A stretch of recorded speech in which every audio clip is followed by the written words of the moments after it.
Okay, आज की class में जो हम शुरू करने वाले हैं वो रैशनल नंबर का चैप्टर स्टार्ट करें 9 एंट्रेंस का, जो कि एमयू जेएमआई के अंदर बैच ये चल रहा है। एमयू जेएमआई के अंदर ये चैप्टर आने वाला है। तो इसमें हमने इस चैप्टर को पहले पढ़ लिया था, बट यहाँ से आज से रिवीजन बैच शुरू हो रहा है क्योंकि बहुत सारे चैप्टर आपके कवर हो गए हैं। तो यहाँ जो भी बच्चे नए ज्वाइन कर रहे हैं तो कहीं ना कहीं उनके लिए यहाँ से फ्रेश तरीके से चीजें रहेंगी। और जो बच्चे वीडियो देख रहे हैं, जिन्होंने पीछे की वीडियोस नहीं देख पाए और रिकॉर्ड नहीं हो पाई, तो यहाँ से रैशनल नंबर शुरू कर दिया गया है। तो सबसे पहले आपको यह जानना है कि 9 एंट्रेंस के अंदर आपका मैथ्स का जो पार्ट आता है एमयू 30 नंबर का आता है। और इसी तरह से लगभग जेएमआई के अंदर भी उसकी भी मेरी एक प्रॉपर वीडियो इस पर बनी हुई है, वहां पर आप जाकर देख सकते हैं। इसमें आपका वहां पर भी तकरीबन 30 नंबर का या अराउंड 25 नंबर का, एग्जैक्टली मुझे माइंड में नहीं है यहाँ पर, बट मैंने मेंशन किया है उस जगह वीडियो जो बनाई है। उसके अंदर सोशल साइंस का पार्ट 20 नंबर का बढ़ जाता है। बाकी यहाँ पर 85 नंबर का होता है, वहां 100 नंबर का होता है जेएमआई में। और वहां पर इंटरव्यू नहीं होता है, बस आपको टेस्ट निकालना है। और वहां पर एक और इंपॉर्टेंट बात है जामिया मिलिया इस्लामिया के लिए कि वहां पर कोई एज लिमिट नहीं होती है। एमयू के अंदर एज लिमिट बच्चों 13 से 15 साल होती है। 13 से ज्यादा, 13 से कम ना हो, 15 से ज्यादा ना हो। आइए अब हम स्टार्ट करते हैं इस चैप्टर को। ये चैप्टर का नाम है रैशनल नंबर। तो सबसे पहले यहां जानेंगे कि रैशनल नंबर क्या होता है। ये आपका फर्स्ट चैप्टर है क्लास 8 की एनसीईआरटी का। इसको बेसिक से एडवांस तक, स्टार्टिंग से लास्ट तक प्रॉपर्ली हर एक कॉन्सेप्ट को क्लियर किया जाएगा, हर एक पॉइंट को कवर किया जाएगा। तो सबसे पहले हम जानेंगे कि रैशनल नंबर है क्या। A number which can be expressed in the form p by q, where p and q are integers and q is not equal to 0। यहाँ पर कह रहे हैं कि p and q जो है वो क्या है, इंटीजर्स हैं, जहां q is not equal to 0 है। क्या कह रहे हैं, q is not equal to, is called a rational number, is called a rational number। अब इसके कुछ एग्जांपल्स क्या हैं बच्चों, कि जैसे कि -3/5, 0, 9/23, 5/9 एक्सेट्रा। अब ये जितने भी मैंने नंबर लिखे हैं, आपने अगर गौर किया बच्चों कि इसमें न्यूमरेटर में देखो, अपने आप में डिनोमिनेटर में कभी भी 0 नहीं आएगा, क्योंकि इसका डिनोमिनेटर ये है, इसका डिनोमिनेटर ये है, इसका कोई डिनोमिनेटर नहीं है, इसका मतलब 1 है। तो 0 भी एक रैशनल नंबर है क्योंकि उसके डिनोमिनेटर में 1 होता है। तो हम कह सकते हैं 0 इज अ रैशनल नंबर। बात समझ आई? कुछ की पॉइंट्स हैं इसके। 0, जैसा मैंने बताया कि 0 एक रैशनल नंबर है। दूसरा point, there are infinitely many rational numbers between 2 rational numbers, यानी 2 रैशनल नंबर के बीच में अनगिनत रैशनल नंबर हो सकते हैं। बच्चों बात समझ में आ रही है? ये चीज याद रखनी है। ऑल होल नंबर, जितने भी होल नंबर्स होते हैं वो सारे के सारे रैशनल होते हैं। होल क्या होते हैं, जिनकी स्टार्टिंग बच्चों 0 से होती है।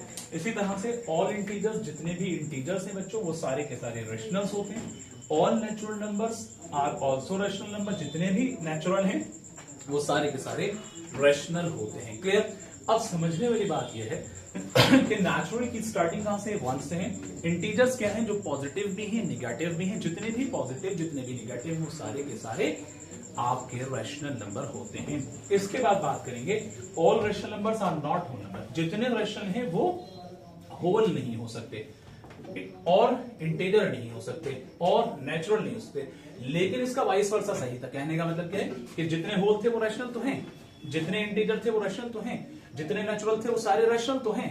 बात समझ में आ रही? लेकिन सारे रैशनल वो होल नहीं हो सकते, सारे रैशनल इंटीजर नहीं हो सकते, सारे रैशनल नेचुरल नहीं हो सकते। हाँ, कुछ रैशनल नेचुरल होंगे, कुछ रैशनल होल होंगे, कुछ रैशनल इंटीजर भी होंगे। बात समझ में आ गई? लेकिन ऑल अगर रैशनल कहेंगे तो वो उसमें कोई भी एक कैटेगरी को फॉलो नहीं करेगा। बात समझ में आ रही है अरहान, अरशान, अरमान? अब यहां पर मानव आपसे कहा गया है नेचुरल नंबर क्या है। Counting numbers are called natural number, that is starting from 1 2 3 4 and so on up to infinity. Okay, whole number, all counting numbers together with 0, सभी काउंटिंग नंबर जो 0 के साथ में आते हैं वो कहलाते हैं होल नंबर। क्या कहलाते हैं? Whole number starting from 0 1 2 up to infinity. Clear?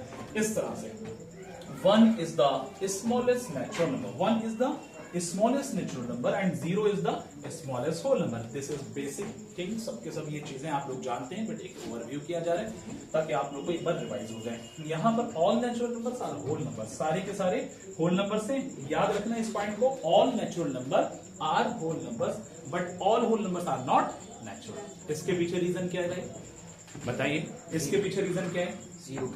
Yes, यानी सारे नेचुरल होल तो हो सकते हैं, क्योंकि नेचुरल की स्टार्टिंग बच्चों कहां से होती है? 1 से होती है। लेकिन सारे होल नेचुरल इसलिए नहीं हो सकते क्योंकि होल की स्टार्टिंग किससे होती है? 0 से होती है। तो 0 नेचुरल में आता नहीं है, तो इसलिए वहां पर सारे होल नेचुरल नहीं हो सकते। क्लियर है बात? आगे बढ़ते हैं। यहां आपके पास में एक नेक्स्ट पॉइंट आता है, इंटीजर्स ऑल काउंटिंग नंबर्स। ध्यान से सुनो, all counting numbers zero and negative of counting numbers are called integers. बात समझ में आई? यानी इंटीजर्स में क्या है? All counting numbers zero and negatives of counting numbers are called integers. बात क्लियर? मैंने क्या कहा? जीरो भी, निगेटिव भी और पॉजिटिव भी सारे मिलाकर के क्या है? इंटीजर्स हैं। याद रहे बच्चों। अब नेक्स्ट के लिए zero is the neither negative integer nor positive integer. Zero क्या है? ना तो निगेटिव इंटीजर है और ना ही पॉजिटिव इंटीजर है, ये किसी में कंसिडर नहीं किया जा रहा है। नेक्स्ट के लिए there is no smallest and the greatest integer. बात समझ में? There is no smallest and the greatest integer. अगर हम इंटीजर की बात करेंगे तो वहां पर कोई स्मॉलेस्ट ग्रेटेस्ट इंटीजर नहीं है, लेकिन अगर हम निगेटिव की बात करेंगे तो इसमें एक कंडीशन ये आती है कि निगेटिव में जितना नंबर छोटा होता है उतना बड़ी वैल्यू उसकी मानी जाती है। फॉर एग्जाम्पल कि अगर मैंने कहा -100 है और एक जगह मैंने कहा -1 है, तो आप जरा बताओ, या मैंने कहा माइनस यहाँ पर 90 है, तो इन दोनों में से कौन सा नंबर बड़ा है? तो जो नंबर आपका छोटा है निगेटिव में वो नंबर बड़ा होगा, कहने का मतलब ये बड़ा है, और ये वाला आपका छोटा होगा। एक बात तो ये याद रखनी है बच्चों आपको, ठीक है? इतना याद रखना है। अब इस तरह से आपको एक और चीज जो मैंने बता दूं कि यहाँ जो है, जो सबसे बड़ा निगेटिव इंटीजर होता है वो कौन सा होता है? Greatest negative integer. बच्चों याद रखो, greatest negative integer is equal to -1। कौन सा है? -1। क्लियर? तो इस तरह से यहां पर ग्रेटेस्ट निगेटिव इंटीजर जो है वो क्या है? -1। क्लियर? बात समझ में आ गई? तो इस तरह से आपको पहचानना है। नेक्स्ट आता है multiplication of 2 positive integer is positive. 2 positive integer का मल्टीप्लाई करने में पॉजिटिव होगा। Multiplication of 2 negative integer is also positive. अगर कोई भी 2 पॉजिटिव इंटीजर है, फॉर एग्जाम्पल इसको जरा देखिए मेरी इधर, फॉर एग्जाम्पल मैंने लिखा 2 और मैंने लिखा 4, तो दोनों का आंसर क्या आया? 8। तो दोनों पॉजिटिव थे, आंसर भी पॉजिटिव। लेकिन अगर मैंने -2 को मल्टीप्लाई किया होता -4 से, तो उस केस में आपका माइनस माइनस क्या होता है? +8 होता है। तो यानी कहने का मतलब है कि निगेटिव 2 निगेटिव को मल्टीप्लाई करने पर आपका क्या बन जाएगा बच्चों? पॉजिटिव बन जाएगा। तो मल्टीप्लिकेशन ऑफ 2 निगेटिव का आंसर आएगा पॉजिटिव। याद रखो, मल्टीप्लिकेशन ऑफ अ पॉजिटिव, एक पॉजिटिव और एक निगेटिव, वो क्या होगा बच्चों? निगेटिव होगा। क्लियर? नेक्स्ट होता है 2 is the smallest prime number. 2 क्या है? सबसे छोटा प्राइम नंबर है, और 2 is the only even prime, यानी 2 प्राइम के होने के साथ साथ में इवन है, वरना 2 के अलावा जितने भी प्राइम हैं वो सब के सब ऑड होते हैं। बात समझ में आ रही है? तो 2 जो है एक स्मॉलेस्ट इवन नंबर है और सबसे छोटा है और सबसे मतलब इवन प्राइम भी है, कहने का मतलब ये है। बात क्लियर? नेक्स्ट आता है देयर आर टोटल 25। कितने कितने प्राइम नंबर हैं? याद रखो 25 प्राइम नंबर हैं 1 से 100 के बीच में। 1 क्या है बच्चों? 1 is neither prime nor composite. 1 ना तो प्राइम है ना ही कंपोजिट है। 2 natural numbers a and b अगर हैं तो वो को प्राइम कहलाते हैं अगर उनका एचसीएफ 1 आता है। एग्जाम्पल 2, 3, क्योंकि जिनका कॉमन फैक्टर जब 1 आए तो 1 के अलावा या कोई ना आए तो वो कहलाते हैं को प्राइम। जैसे 2 और 3, अब 2 के फैक्टर एक 1 है एक 2 है, 3 के फैक्टर एक 1 है एक 3 है, सही है? तो इसका कॉमन फैक्टर क्या हुआ? 1। तो जब कॉमन फैक्टर अगर 1 हुआ तो इस बात से समझ में ये आ रहा है कि वो कहलाएगा को प्राइम नंबर। क्लियर? बात क्लियर है सबकी? तो इस तरह से याद रखना। दूसरी बात मैं बता रहा था कि 1 ना तो ना प्राइम में आता है ना ही कंपोजिट में आता है। इसके अलावा मैंने अभी कहा कि 1 से 100 के बीच में कितने प्राइम है भाई? 25 प्राइम है ना? मैंने क्या कहा? 1 से 100 के बीच में कितने प्राइम है? 25 प्राइम है।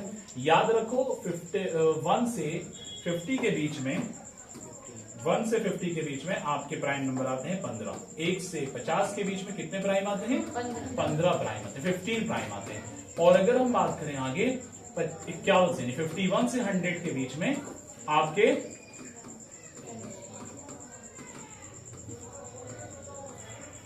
10 प्राइम। ये छोटी छोटी चीजें हैं जो आप लोग को याद रखनी है, काफी कंसेप्चुअल है। दूसरी बात यह है कि इसके अंदर जो बताया गया कि प्राइम और कंपोजिट वन जो है ना प्राइम है ना कंपोजिट, ऐसा क्यों? क्योंकि प्राइम नंबर के फैक्टर, प्राइम नंबर वो है जिसके दो फैक्टर होते हैं, एक वन एक वो नंबर खुद होगा। कंपोजिट जिसके दो से ज्यादा फैक्टर हो, तो वन का कोई भी एक फैक्टर के अलावा नहीं है क्योंकि वो अपने आप का ही फैक्टर है सिर्फ, ठीक है। तो इसमें वो प्राइम में भी नहीं है, कंपोजिट। को प्राइम सबका क्लियर है? को प्राइम क्या होते हैं? कोई भी ऐसे नंबर जिनका कॉमन फैक्टर वन के अलावा कुछ ना आए या सिर्फ वन आए, इस बात को ऐसे भी कहा जा सकता है। तो इसका मतलब वो नंबर आपके को प्राइम होते हैं। क्लियर? एक वर्ड आता है ट्विन प्राइम। ट्विन प्राइम वो होते हैं कि दो ऐसे प्राइम नंबर जिनका डिफरेंस करने पर 2 आता हो। ट्विन प्राइम क्या कहलाते हैं? मैंने बताया कि ट्विन प्राइम जो है ऐसे दो नंबर जिनका डिफरेंस करने पे 2 आता हो।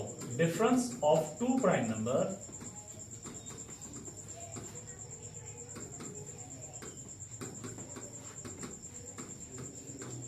Difference of 2 prime number is कितना होगा? 1। जिसका डिफरेंस करने पे प्राइम नंबर का, 2 प्राइम नंबर का क्या आता हो? 2 आता हो। अब इसके एग्जांपल ऐसे देख लीजिए ट्विन प्राइम के, जैसे मैंने लिखा एक 5 एक 7, दोनों के दोनों क्या है बच्चों? ये प्राइम है कि नहीं? बोलिए, दोनों प्राइम है। अब दोनों का डिफरेंस निकालो, कितना आएगा भाई? 7 में से 5 गए, कितने बचे? 2 है ना। तो ऐसे करके बहुत सारे नंबर हो सकते हैं, बस ये याद रखना है कि दोनों प्राइम हो, डिफरेंस करने पे 2 है, वो कहलाते हैं ट्विन प्राइम। ये सारी बेसिक चीजें मैंने स्टार्टिंग से आपको बताई हैं। यहां से हर एक कॉन्सेप्ट आपको क्लियर होना चाहिए। अब हम यहां पर रैशनल नंबर की बहुत सारी प्रॉपर्टीज को पढ़ेंगे, उस पर क्वेश्चंस बनते हैं। यहां जितना भी मैंने बेसिक चीजें बताई हैं ये इसलिए क्योंकि जो आगे हम क्वेश्चंस करेंगे तो कहीं ना कहीं कनेक्टेड है चीजें वहां पर। बट मैं ये नहीं कह रहा हूं कि ये चीजें वहां 9th एंट्रेंस में आने वाली हैं, बट अब जो प्रॉपर्टीज पढ़ेंगे उससे क्वेश्चन बनते हैं, तो याद रखें। तो यहां तक सबका क्लियर है? इसके बाद अब सारी प्रॉपर्टीज को हम पढ़ेंगे। देखो प्रॉपर्टीज यहां पर रैशनल नंबर की कई सारी हैं, जो कि मोस्ट इंपॉर्टेंट प्रॉपर्टीज हैं वो कौन कौन सी हैं उसको जरा देखें। वो प्रॉपर्टीज आपकी हैं, और सबसे पहले आपकी आती है कम्यूटेटिव, फिर आती है एसोसिएटिव, फिर आती है distributivity of multiplication over addition, और इसी तरह से distributivity of multiplication over subtraction. हाँ, तो ये 4 प्रॉपर्टीज आप लोग की यहाँ पर बहुत ही काम की हैं। लेकिन पीछे के साल में अगर हम देखें, पिछले 10-12 साल के अंदर क्लोजर प्रॉपर्टी से भी 1-2 बार क्वेश्चंस बना है, तो इसीलिए इस प्रॉपर्टी को भी यहां रखा गया है। असल में क्लोजर प्रॉपर्टी जो है आप ऐसे समझें कि क्लोजर प्रॉपर्टी यहां पर सभी ऑपरेशन के ऊपर वैलिड है, एडिशन में भी, सब्ट्रैक्शन में भी, मल्टीप्लिकेशन में भी और डिवीजन में भी। ओके, तो नॉर्मली किसी भी 2 रैशनल नंबर को जब हम ऐड करेंगे तो वहां पर वो रैशनल ही बनेगा, सब्ट्रैक्ट करेंगे तो रैशनल ही बनेगा, डिवाइड करेंगे तो रैशनल आएगा, मल्टीप्लाई करेंगे यानी प्रोडक्ट करेंगे तब भी रैशनल ही बनेगा। तो ये था आपका क्लोजर प्रॉपर्टी, ठीक है। अब यहां जैसा कहा गया, the product of 2 any rational number is always a rational number. ये ऐसा होता है, जब हम सब्ट्रैक्ट करेंगे तब भी होगा, जब हम प्लस करेंगे तब भी होगा। तो इस तरह से ये सारी प्रॉपर्टीज आप लोग को याद रखनी है सभी बच्चों को, ठीक है। इसके बाद यहां नेक्स्ट प्रॉपर्टी आपकी रहेगी कम्यूटेटिविटी। याद रखो कम्यूटेटिविटी, या इसको कभी कभी हम कम्यूटेटिव भी कहते हैं। क्या बोलते हैं? कम्यूटेटिव या कम्यूटेटिविटी। अब इसके अंदर ये जो अप्लाई होता है, मैं इसका कंक्लूजन बता दूं, जितना भी स्टेटमेंट यहां लिखा हुआ है आप याद रखना कि कम्यूटेटिविटी जो प्रॉपर्टी है या कम्यूटेटिव प्रॉपर्टी जो है वो सिर्फ और सिर्फ 2 ऑपरेशन पर वैलिड है, एक एडिशन पर और एक मल्टीप्लीकेशन पर, ठीक है। सब्ट्रैक्शन और डिवीजन के ऊपर ये वैलिड नहीं है। अब वो क्यों नहीं है ये बात मैं आपको बताऊंगा। ये किसके ऊपर वैलिड है? एक एडिशन पर और एक आपका मल्टीप्लीकेशन पर। मैंने बताया एडिशन और दूसरा आपका मल्टीप्लीकेशन पर ये वैलिड है, यानी इसी पर अप्लाई होती है एडिशन एंड मल्टीप्लिकेशन।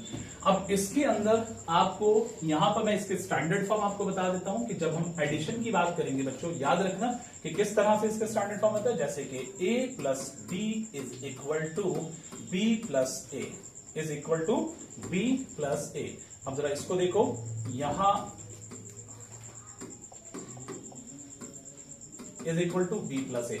अब जब यहां आप देख रहे हैं कि ये किस पर अप्लाई था, मैंने बताया एडिशन पर, ठीक है। तो ये इसका स्टैंडर्ड फॉर्म है। अब ये प्रूफ करके दिखाएंगे कि यहां पर प्रूफ मतलब इसके क्वेश्चंस मतलब कोई भी नंबर रखने पर जब हम देखेंगे तो रेशनल नंबर दोनों तरफ इक्वल रहेंगे। फॉर एग्जांपल कि अगर मैंने ए की जगह 2 और यहाँ बी की जगह 5 रखा और अगर बी की जगह 5 + 2 करेंगे तो दोनों के आंसर आपके 7 ही आएगा, इधर भी और इधर भी। तो ये एडिशन पर वैलिड होती है। जब हम मल्टीप्लीकेशन की बात करते हैं, मल्टीप्लीकेशन के अंदर मैंने रखा 2 × 4 और मैं इसको रख सकता हूं 4 × 2, यानी इसका स्टैंडर्ड फॉर्म मल्टीप्लिकेशन में क्या होता है, a × b = b × a होता है। क्या होता है, a × b = b × a होता है। क्लियर। अब यहां पर जब आप चेक करेंगे तो ये मिल जाएगा 8 = इसको चेक करेंगे ये मिल जाएगा 8, तो दोनों तरफ क्या आ रहा है 8। तो इस तरह से मल्टीप्लिकेशन। लेकिन अगर मैंने यहां पर डिवीजन किया, फॉर एग्जांपल आपको करके दिखा देता हूं, अगर मैंने इसको इस तरह रखा तो आपका बनेगा b = a, तो इसका मतलब यहां मैंने रखा 4 / 2, और अगर मैं यहां करता हूं 2 / 4 तो आपका 2 से 4 को डिवाइड करने पर 2 तो आएगा, लेकिन 2 से जब 4 से डिवाइड किया जाएगा 2 को तो उस केस में आपका क्या बनेगा 1/2, इट्स मीन 0.5 आएगा। क्योंकि यहां पर जो नंबर पहले होता है उसको अंदर रखते हैं, जो बाद में उसको बाहर रखते हैं। इस तरह से डिवाइड करने पे 0.5 तो जाहिर है कि इसके इक्वल नहीं है। तो कहने का मतलब है कि डिवीजन के ऊपर ये प्रॉपर्टी वैलिड नहीं है। इसी तरह से सब्ट्रैक्शन के ऊपर भी ये प्रॉपर्टी वैलिड नहीं होती है। तो हम यहां पर कह देंगे कि यहां एडिशन और मल्टीप्लिकेशन पर ही सिर्फ वर्क करती है। कौन सी प्रॉपर्टी, कम्यूटेटिव। याद रखना कि इसका standard form a + b = b+ है, यानी a और b कोई दो नंबर है, जब उसको इंटरचेंज करके रखते हैं दोनों के आंसर सेम ही जाएंगे। अब इसी तरह से जब यहां आएंगे a × b = b × a, तो यहां पर भी दोनों के आंसर सेम ही जाएंगे, जैसा मैंने करके दिखाया। याद रहेगा इसके अंदर मेंशन भी है, but subtraction of rational number is not always commutative. याद रखना है जैसा कि करके दिखाया गया, the multiplication of rational number is commutative but not division. ठीक है, जो बात मैंने बताई फिर रिपीट कर रहे हैं कि कम्यूटेटिविटी एडिशन और मल्टीप्लिकेशन के ऊपर अप्लाई होती है, डिवीजन और एडिशन सब्ट्रैक्शन के ऊपर नहीं होती है। बात क्लियर। दूसरी बात मैंने बताया कि यहां पर इसका जो स्टैंडर्ड फॉर्म एडिशन का जैसा कि मेंशन किया गया है a + b = b + a, और इसी तरह से a × b = b × a। Clear. आगे बढ़ते हैं। यहां नेक्स्ट प्रॉपर्टी है एसोसिएटिविटी या एसोसिएटिव भी इसको कहा जाता है। तो आप लोग याद रखेंगे कि यहां जैसा मैंने बताया अभी कि कम्यूटेटिव के अंदर दो चीज पर अप्लाई हो रहा था, ये भी दो ही चीज पर अप्लाई होती है, एक एडिशन पर, दूसरा सब्ट्रैक्शन पर। एक एक पॉइंट को इसलिए भी रिपीट किया जा रहा है और इसलिए भी कंसेप्चुअल पूरा पढ़ाया जाए क्योंकि वहां पर क्वेश्चंस के अलावा कभी कभी स्टेटमेंट वाइज प्रॉपर्टी से क्वेश्चन आए। पिछले 12 साल के अंदर ये देखा गया 3 से 4 दफा ऐसा हुआ है कि आपके प्रॉपर्टीज के ऊपर स्टेटमेंट वाइज क्वेश्चन आए, क्योंकि उन्होंने कहा क्वेश्चन बना करके which of the following is not a true answer या is not a correct answer, इसमें से या करेक्ट स्टेटमेंट। तो यहां आपको कह देंगे कि associative is applied on addition, commutative is applied on subtraction, है ना। फिर कह देंगे कि distributive only on application, only an applied on multiplication. इस तरह डिफरेंट स्टेटमेंट बना करके तो आपको वहां कैच करना है इनमें से कौन सा गलत नहीं है, यानी सही कौन सा है या कौन सा गलत है। कभी कभी ऐसे भी तो घुमा फिरा करके ये कभी कभी ट्रू फॉल्स की शक्ल में वहां पर आपको स्टेटमेंट वाइज क्वेश्चंस पूछ लेते हैं, तो इसलिए हर एक प्रॉपर्टीज के स्टेटमेंट आपके क्लियर होने चाहिए। तो यहां एसोसिएटिव की अगर बात कर रहे हैं तो एसोसिएटिविटी क्या है बच्चे, the addition of rational number is associative. मैंने बताया कि ये एसोसिएटिव जो है ये एडिशन पर अप्लाई होता है एक, तो दूसरा आपका ये मल्टीप्लिकेशन पर अप्लाई होते हैं, ठीक है। लेकिन सब्ट्रैक्शन और डिवीजन के ऊपर एसोसिएटिव नहीं होता है, ये आप लोग को याद है। इसका जो स्टैंडर्ड फॉर्म है यानी 3 नंबर को मिलाकर के बन सकता है। अगर मैं बात करता हूं जैसे कि a + b और +c ऐसे करके इज इक्वल टू, यहां पर हमने कर दिया a + b + c। Clear, a + b + c इस तरह से। और अगर मैं फर्दर यहां बात करूंगा मल्टीप्लिकेशन की तो इसमें रहेगा a × b और into c is equal to a × b × c। समझ में बात आ रही है। तो इस तरह से आप कराएगा। अगर इसके अंदर मैंने नेक्स्ट हम देख रहे थे मल्टीप्लिकेशन और एडिशन पर अप्लाई होते हैं एसोसिएटिव, और ये सब्ट्रैक्शन और डिवीजन के ऊपर वैलिड नहीं है, ठीक है, जैसा कि मैंने बताया। अब यहाँ आप देख पाएंगे कि अगर मैंने यहाँ पर रखा है बच्चों, दूसरी तरह से करता हूं मैंने यहाँ पर रखा फॉर एग्जांपल 2 + 3 और उसके बाद +4 इज इक्वल टू, यहाँ मैंने कर दिया 2 + 3 + 4 फॉर एग्जांपल, तो ये आपका बनेगा 2 और 3 5 और कितना आ जाएगा 9 आ जाएगा, इधर क्या आएगा 9, और इसका करेंगे 3 4 7 और 2 9। तो आपने देखा कि दोनों तरफ बराबर है, तो ये एडिशन पर वैलिड हो रहे हैं। इसी तरह से मल्टीप्लिकेशन की बात करेंगे, मैंने कर दिया 5 × 3 इंटू यहाँ होगा 7 इज इक्वल टू 5 × 3 × 7। अगर फाइनल करेंगे 5 से 15 7 का कितना हो जाएगा 105 हो जाएगा, और इसी तरह से 21 × 5 करेंगे तो 105 आएगा। तो कहने का मतलब है कि ये मल्टीप्लिकेशन पर भी वैलिड हो रहा है बच्चों। इसके बाद आगे बढ़ते हैं, यहाँ एग्जिस्टेंस ऑफ एसोसिएटिव, जैसा मैंने बताया स्ट्रक्चर, मैंने स्टैंडर्ड फॉर्म भी आपको बता दिया कि स्टैंडर्ड फॉर्म किस तरह से बन रहे हैं। 3 नंबर्स को लेकर के किया जा रहा है, एबीसी एक एग्जाम्पल के तौर पे लिए गए थे, तो एक शुरुआत में 2 नंबर एक साथ ले लिए, एक क्लास में छोड़ दिया, है ना। फिर दूसरी साइड में आपने शुरू के नंबर, पहला नंबर छोड़ दिया, 2 नंबर एक साथ ले लिए। तो इस तरह से स्ट्रक्चर उसका बन रहा है, आप लोग को याद रखना है जो मैंने अभी लिखा था। अब हम यहाँ बात कर रहे हैं एग्जिस्टेंस, किसकी बात कर रहे हैं एग्जिस्टेंस की, और किसका एग्जिस्टेंस है आप देख सकते हैं यहाँ, एग्जिस्टेंस ऑफ नेगेटिव यानी एडिटिव इनवर्स का ऑफ अ रैशनल नंबर। किसी रैशनल नंबर का जो एडिटिव इनवर्स होता है वो किस तरह से होता है ये याद रखना है। For every rational number a upon b there is a number c upon d such that a upon b plus c upon d is equal to 0, या c upon d plus a upon b is equal to वो भी 0 है। कहने का मतलब ये हुआ कि जब हम किसी भी नंबर का एडिटिव इनवर्स कर रहे हैं, देखो यहाँ पर हम 2-3 चीजें पढ़ेंगे जिस पर क्वेश्चन आते हैं, याद रखना। एक चीज होती है बच्चों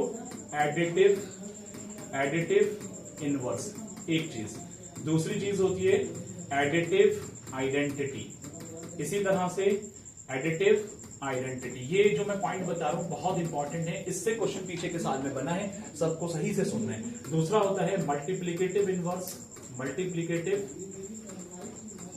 इनवर्स, और चौथा होता है मल्टीप्लिकेटिव आइडेंटिटी। क्या होता है मल्टीप्लिकेटिव आइडेंटिटी। तो आपको ये समझना है कि यहाँ ये 4 चीजें और ये चारों के चारों जो चीजें हैं जो आपको बताई गई हैं, तो यहाँ इस पर पीछे के साल में क्वेश्चंस बने हैं, पीछे के साल में क्वेश्चंस बने हैं। तो सबसे पहले ये याद रखना कि एडिटिव इनवर्स क्या होता है। याद रखो कोई भी रैशनल नंबर है, अगर वो पॉजिटिव है तो उसको माइनस में कर दो, निगेटिव कर दो उसका।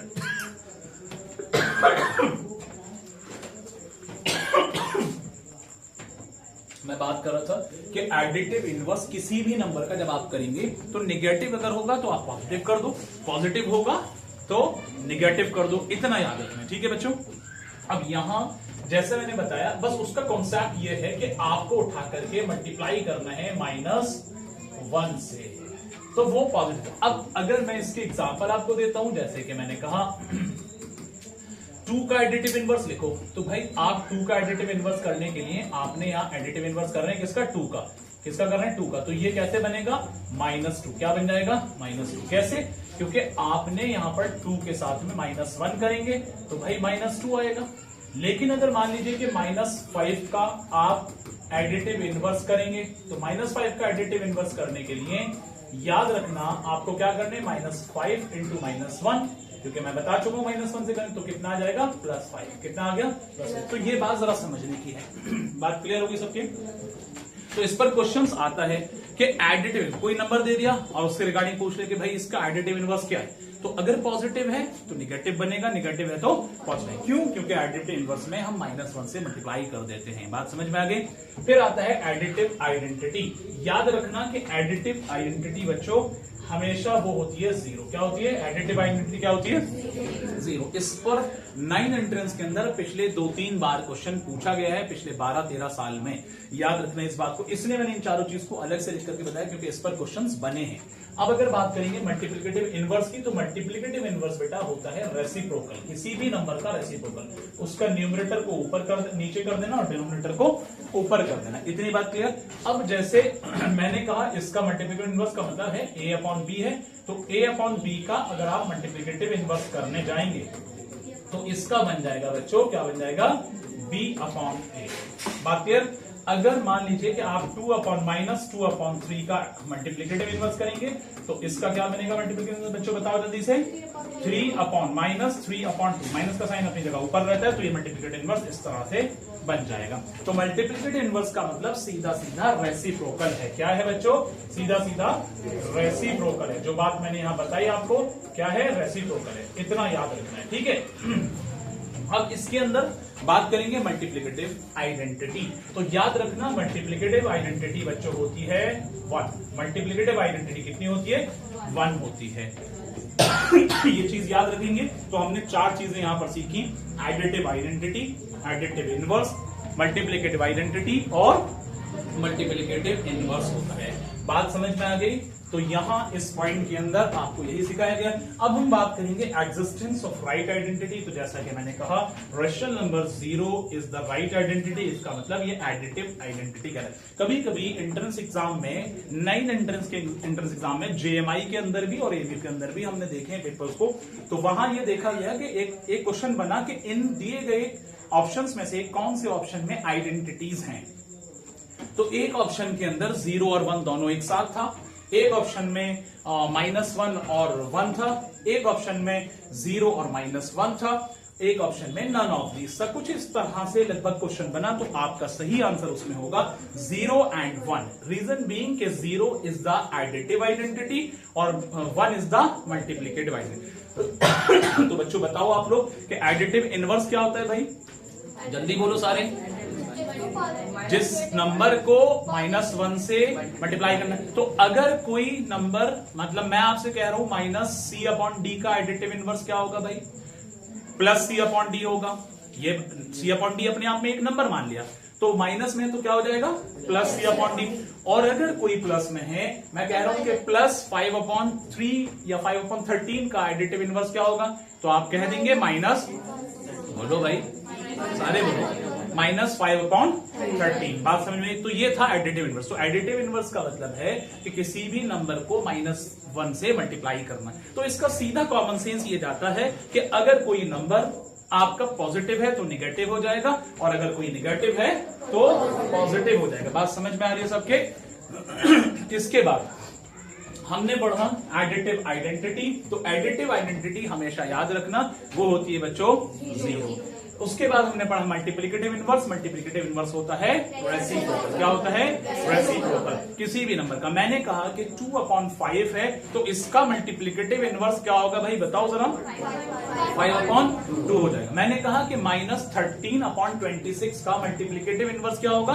तो 26/13 माइनस अपनी जगह ऊपर ही रहता है बच्चों, चाहे नीचे रखें चाहे ऊपर रखें, वो वैल्यू उसकी ऊपर ही मानी जाती है। बात क्लियर? सुभान क्लियर हो रहा है, मानव क्लियर हो रहा है, अरहान अरशान सभी बच्चों का। अब इसके बाद आता है मल्टीप्लिकेटिव आइडेंटिटी। तो बच्चों मल्टीप्लिकेटिव आइडेंटिटी से क्या होता है बेटा? जल्दी बताओ। आफिया आप बताओ कितना होता है? अल्फिया, जोया कितना होता है? 1। तो 2 तरह की आपकी आइडेंटिटी है। 0 कौन सी आइडेंटिटी है? एडिटिव। 1 कौन सी आइडेंटिटी है? बेटा इससे जी के लो, इधर देखो आप। 0 कौन सी आइडेंटिटी है? Additive identity. और 1 कौन सी आइडेंटिटी है? Multiplicative identity. एडिटिव इनवर्स क्या होता है? जल्दी बोलो। यस। और मल्टीप्लिकेटिव इनवर्स क्या होता है? तो ये चारों कंसेप्ट याद रखने हैं। हम आगे बढ़ेंगे। इसके बाद फिर यहां पर कोई भी रेशनल नंबर, जैसे कि बहुत सारी चीजें हम पीछे बता चुके हैं, वही सब अब यहाँ रिपीट हो रहा है। एग्जिस्टेंस मल्टीप्लिकेटिव आइडेंटिटी और उसके बाद मल्टीप्लिकेशन बाय 0। एक और पॉइंट आप लोगों को याद रखना है कि किसी भी नंबर को जब हम 0 से मल्टीप्लाई करेंगे तो हमेशा उसका आंसर 0 आएगा। जब किसी भी नंबर को 0 से मल्टीप्लाई करेंगे, कॉमन सेंस वाली बात है। ऐसे समझ लो कि जब आप कोई एक पानी के ड्रम में अगर कोई गिरेगा तो भीग कर ही निकलेगा। बात समझे? या कीचड़ के ड्रम में अगर कोई गिरता है, सिल्ट के ड्रम में, तो वहां पर जाहिर है कि वो कीचड़ जैसा ही हो जाएगा। तो 0 का कॉन्सेप्ट कुछ ऐसा ही। कोई भी छोटा नंबर हो, बड़ा नंबर हो, कैसा भी नंबर हो, जब 0 से मल्टीप्लाई होगा तो आंसर 0 आएगा। नेक्स्ट अब हम नेक्स्ट प्रॉपर्टी जो पढ़ने वाले हैं बच्चों, वो आपकी आ रही है distributivity of multiplication over addition and over subtraction. ये दोनों की दोनों प्रॉपर्टी काफी इंपॉर्टेंट हैं, इसको जरा ठीक से समझना है। यहां पर ये एडिशन पे भी काम करता है, मल्टीप्लिकेशन के साथ में डिस्ट्रीब्यूटिविटी में, और इसी तरह से distributivity of multiplication over subtraction दोनों पर काम होता है। अब जरा ध्यान से सुनो, इसके अंदर जिस तरह देखकर मैं आपको अकॉर्डिंगली बता रहा हूं, जरा देखिएगा। यहां मैंने कर दिया a इंटू बी प्लस सी, ऐसे समझो। ये एबीसी क्या है बच्चों, एक रियल नंबर है। जरा फोकस करना, बस 5 मिनट की क्लास और मेरे, मुझे मालूम है आप लोग थक गए, लेकिन जरा फोकस कर लो, बस ये और समझ लो। अब यहां पर a इंटू बी प्लस सी, ये एडिशन पर मल्टीप्लाई हुआ है। अब इस चीज को, इसका मतलब है कि ब्रैकेट की दोनों वैल्यू इससे मल्टीप्लाई हो रही है। इसका क्या मतलब है, ब्रैकेट की दोनों वैल्यू इससे मल्टीप्लाई। तो इसका सेंस है कि भाई ये a जो है b से भी मल्टीप्लाई हो रहा है, और बीच में प्लस का साइन है, और a जो है प्यारे बच्चों c से भी मल्टीप्लाई। इसका एग्जांपल ऐसे हो सकता है, मैंने यहां था 2 इंटू, यहां पर मैंने कर दिया 5 प्लस 9, और अकॉर्डिंग टू दिस मैं कह सकता हूं कि 2 इंटू 5 ये हो जाएगा, और प्लस यहां हो जाएगा 2 इंटू 9।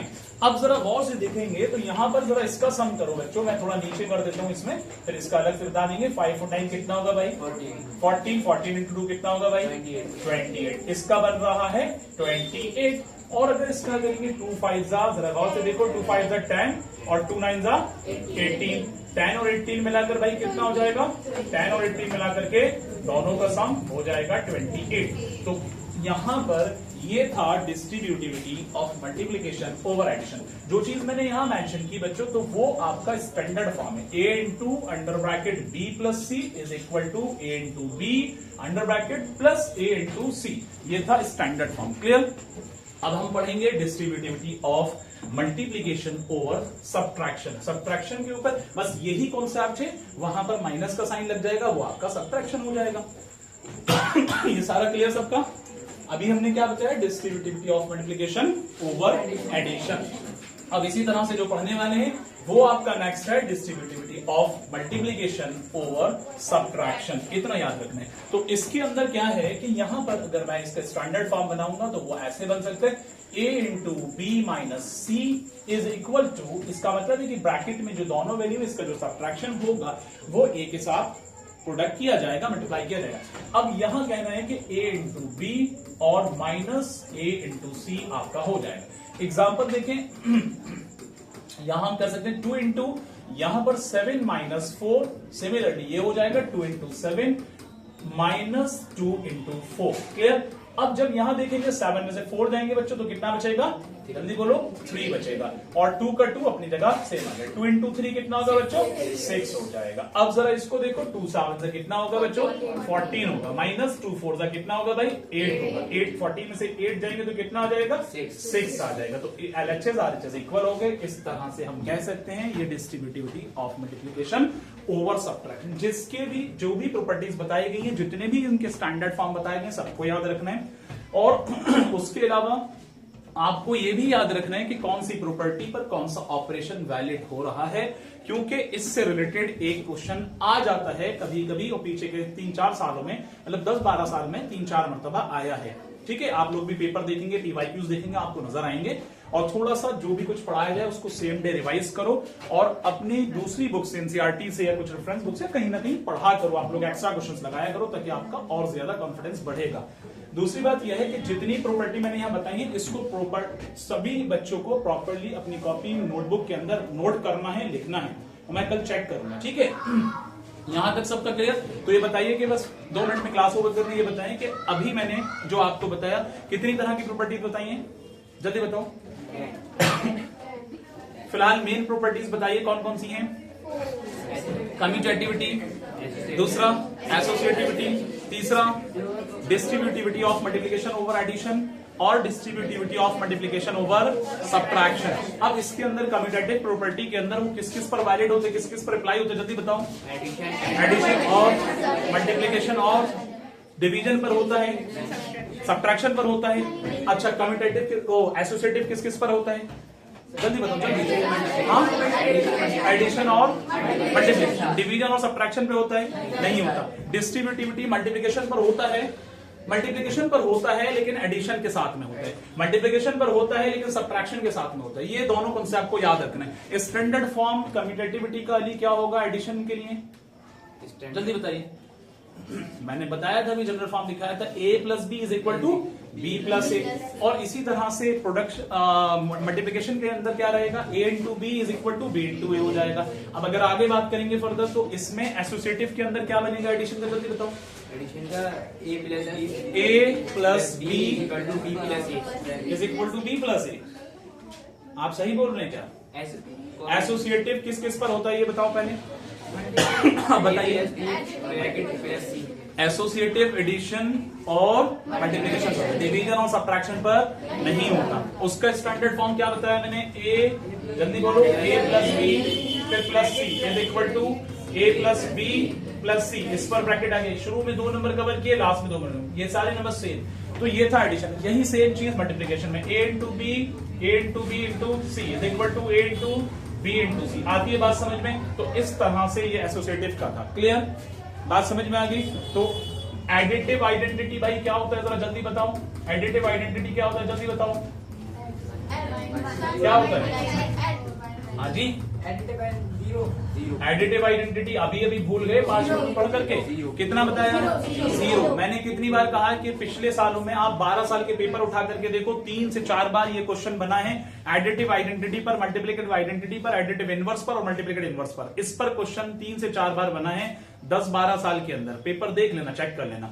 मैं आपको बोल रहा हूं कि भाई इसको सही से पढ़ लो, ध्यान से पढ़ लो। घर जाने की जल्दी है, 2 मिनट में छोड़ रहे हैं, क्लास ओवर करने वाले। इनवर्स क्या बताया मैंने, इनवर्स में क्या होता है, -1 से मल्टीप्लाई, प्लस करने के मल्टीप्लाई करने, मल्टीप्लाई करना। यानी अगर कोई पॉजिटिव नंबर है उसका एडिटिव इनवर्स करेंगे तो वो निगेटिव होगा, और कोई निगेटिव है उसका एडिटिव इनवर्स करेंगे तो वो पॉजिटिव होगा। मल्टीप्लिकेटिव इनवर्स क्या होता है भाई, जल्दी बताओ। मल्टीप्लिकेटिव इनवर्स क्या होता है? मल्टीप्लिकेटिव इनवर्स किसी भी नंबर का रेसिप्रोकल होगा। जैसे कि 2/3 है तो उसका मल्टीप्लिकेटिव इनवर्स क्या होगा, 3/2। जैसे -5/16 है तो उसका कितना होगा, 16/5। माइनस का साइन नीचे जाएगा कि ऊपर जाएगा, उसको नीचे रखें ऊपर रखें, उसकी वैल्यू ऊपर ही मानी जाती है और हमेशा वो ऊपर रहेगा। अब मल्टीप्लिकेटिव आइडेंटिटी क्या होती है भाई, 1 होती है। तो आपने टोटल कितने तरह की आइडेंटिटी पढ़ी, 4 तरह की पढ़ी। नहीं, कितने तरह की पढ़ी, 2 तरह की पढ़ी। एक एडिटिव आइडेंटिटी, दूसरा मल्टीप्लिकेटिव आइडेंटिटी।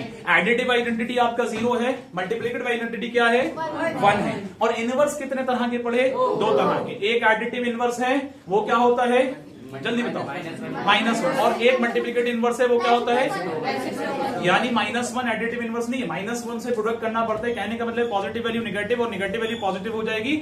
और दूसरी इंपॉर्टेंट बात है कि मल्टीप्लिकेटिव इनवर्स का मतलब होता है कि उसका उल्टा कर देना, उसको रेसिप्रोकल कर देना। क्लियर हो गई बात? तो आज की क्लास यहीं तक रखते हैं।